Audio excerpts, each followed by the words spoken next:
5% as of April 1st. Commercial industrial customers, because fuel is such a big portion of their bill, will see about a 10% reduction effective April 1st. How likely is that to stay? Is that all function of the fuel, Mr. Chairman? Is that a function of the fuel price? I will say we see very optimistic signs that fuel prices will remain stable for the foreseeable future. And I think it's a very important point, Senator. After that, nothing changes regarding our costs moving forward. Everything outside of base rates, so racks, fuel adjustments, all still have to be approved by the State Corporation Commission exactly as they stand today. The other part of your question is kind of the heart of the issue about without this bill and without some change, the ratepayers of Virginia are shouldering risk for this $2.1 billion we have in stranded costs out there. That's the whole purpose of this. We have had many legislators and policymakers approach us to say, we know these federal rules are coming. We don't know exactly how they'll stand up in court. So we are looking to do two things. We're looking to basically do what I'll call a timeout that keep the best attributes of the 2007 Act, which is a building hazard. And as Mr. Rusk already indicated, we're proud of our rates committee. We're also proud of the fact that we've built 4,000 megawatts, employed 16,000 people to build this facility, and yet our rates are only 2% higher today than they were 7 years ago. We're very proud of that, and we're very proud of the fact we're trying to hold the ratepayers harmless in this whole process while the courts battle out whether this rule is actually legal. And there should be no doubt in anyone's mind that this rule is going to go into effect, but it will go to the Supreme Court. And we don't want to make any decisions here until the final courts rule on that. Mr. Chairman, can I just ask one? If we didn't have, if this bill, for whatever reason, gets derailed somewhere along the way, this process occurring, what is the effect, what happens to the, what is there a projection? Surely you all must have done that on rates are likely to go up X amount versus maybe going down slightly. What would that be? Well, yes is the answer to that, sir, in the sense that there's two parts to that question. The first part of it is because these plants are not going to run their useful life, somebody has got to pay for that, in the sense that, you know, they basically have on average about 25 years left of useful life in those plants. So that's the outstanding balance, which is a little more than $2 billion. It's interesting, though, at the risk of giving a long answer here, more than half of that cost is environmental controls that we have put on those units just in the last handful of years. It's really no different than if you buy a car and assume that car is going to run 20,000 miles and it only runs 50, you still got to pay for it as if it's going to run 20,000 miles. That's exactly the same issue here that we have. So we have that part. Somebody has got to pay off that mortgage. State Corporation Commission did their own analysis and said, laying aside the stranded cost issue, the impacts of this rule, by their numbers with caveats, indicated that they're looking at about a 22% rate increase. That's a little under ours. We're thinking about 30%. So we're in the same ballpark. I know, but okay. I understand, but what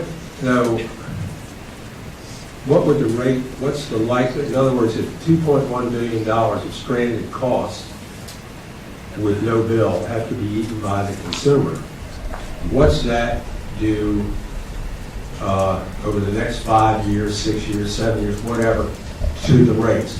How much do they go up or not go up? I think we're looking in the neighborhood of about 30%, between 25 and 30% over that period of time. At the same time, Increase. yes, and then at the same time, we would basically, and Mr. Wolfhard can explain the process better than I can, but when you basically strand the asset, that goes against your base case earnings. And so you would basically be writing it off on that earnings. Somebody's got to provide that back to them. So for anyone who thinks that we will be into an over-earning situation, which we disagree with, by the way, we disagree with the last statements people think we over-earn, we're not going to over-earn regardless for a long time. And also, that doesn't even take into account the issues of storms. in the future, which we, under this bill, we would take on that liability. And to tell you how significant that liability is, everybody who was without power during Isabel, that was about $200 million of cost during that. Irene was about $100 million of cost. The derecho was about $100 million of cost. Moving forward here, the Dominion shareholders are taking all the liability for this through the period that Senator Wagner indicated through the beginning of 2020. And let me see if I understand what you were saying to Senator Sasslaw. Part of your plan, I assume, is to prevent or develop strategy to keep from having rate shocks or spikes. If you were forced to close down these plants, one or all of them, and you did have to absorb that $2.1 billion, it would be almost immediate, wouldn't it? In other words, you couldn't just say, okay, we got a 25-year life, we're going to absorb it over 25 years. You have an abandonment loss right at that point. Yes, sir. What will happen is that when the final rules from the EPA come out this summer, if you don't do something with the structure, management is going to have to make a determination about changing the lifespan of those units. We will have to take the impairment right after that. Does the requirement in the bill that State Corporation Commission has to approve abandonment, that is assuming the bill moves forward? Yes, sir. That's it. Does that give you more comfort that the likelihood of the closure would not take place, therefore your abandonment would be at least postponed? The answer to that is absolutely, in the sense that, and that's one of the things that we expanded the role of the State Corporation Commission. When we met with the stakeholders group, that was a strong point that they wanted. People want those units to continue to operate as long as possible. The current process is the company has the right to basically make the decision to retire those assets whenever they want, and then we go to the State Corporation Commission to determine why that was. We thought that decision was in the best interest of the ratepayers. Now we've completely reversed this.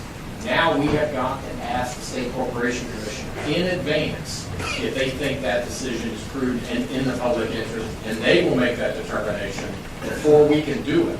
That is part of the way that we're protecting those assets moving forward. And any person, whether it's a manufacturer or whether it's an environmental group, if anybody wants to come in and get involved in that process, argue pro or con, they certainly can before the SEC.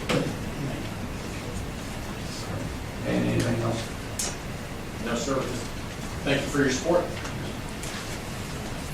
All right. Mr. Chairman, I think there are others in support of the bill, and there may be some opposition. All right. Any of those that wish to speak?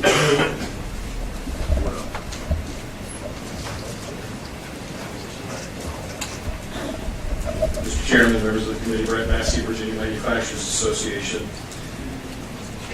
Rather than be redundant, I just want to point out a couple of additional points that were added to the bill from its introduced to the bill you have in front of you.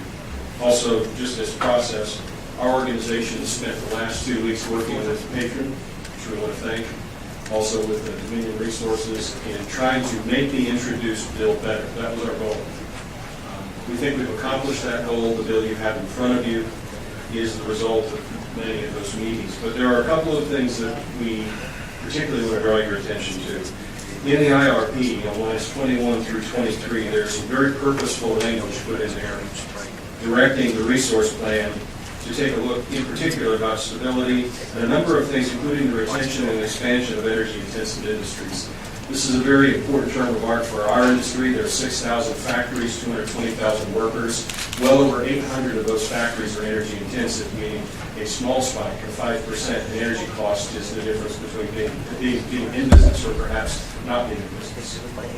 Mr. Chairman, the other thing that we want to point out was the point that was just made about the SEC language. That was critical language to us to assure that the SEC has that oversight of making the final decision, and that was a major concession on the part of the utility. We support that. Mr. Chairman, in addition, there's a series of reporting from the State Corporation Commission and from the Department of Environmental Quality, because we think under the 111D rule, all of those factors that are considered, really only they're qualified to make those comments, because As this goes year by year, we will forget some of the content and why this bill was put in the way it is. But if annually those two agencies have to report on all of those factors, we believe that the consumer and the generators will be protected.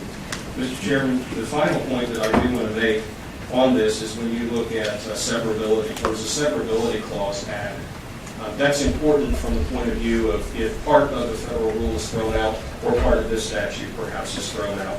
And then the enactment clause, finally, lines 146 through 159, right before that severability clause, clearly state the intent of this General Assembly, reminding us why this bill is the way it is. Mr. Chairman, for those reasons, we do support the bill, and I will also state that we have an understanding with the stakeholders that if or when this 111D rule is thrown out or perhaps vacated or another Congress acts differently, we have an understanding that we will come back before you as a group of stakeholders and repeal as much of this as necessary and start over. Thank you. We support the bill.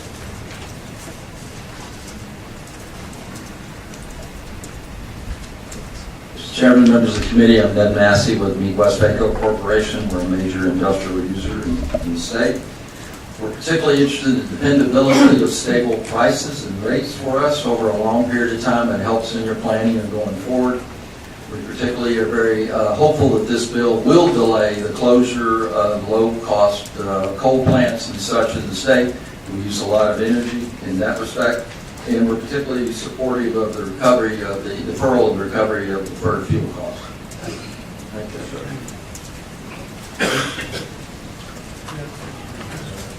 Thank you, Mr. Chairman and members. My name is Ivan Tolbert. I'm with Senior Connections, the Technical Area Agency on Aging.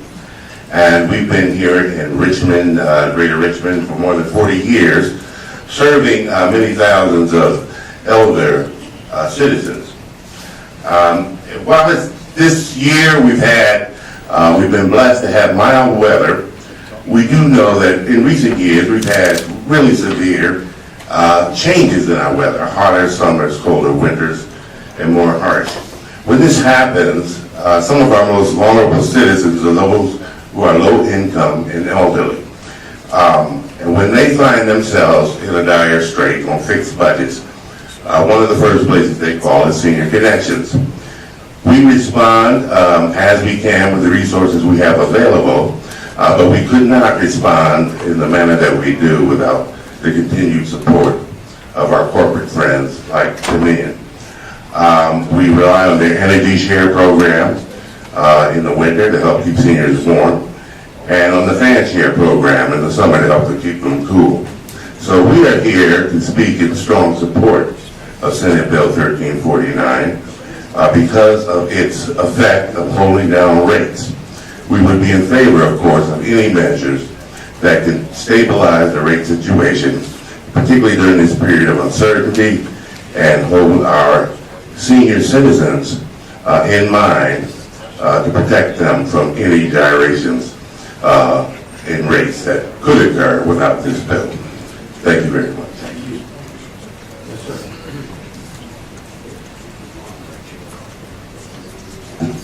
Mr. Chairman, members of the committee, I'm Donald Raffle with Health Natural Resources. Besides the stability and predictability this bill offers, we feel that since the Commission must reach a finding of public interest to allow the construction of these facilities, we feel that it's equally important that they play that role in closing the facility. The economic impacts of these decisions affect thousands of jobs and industry across the Commonwealth, in particular our industry. We would ask you to support it. Thank you.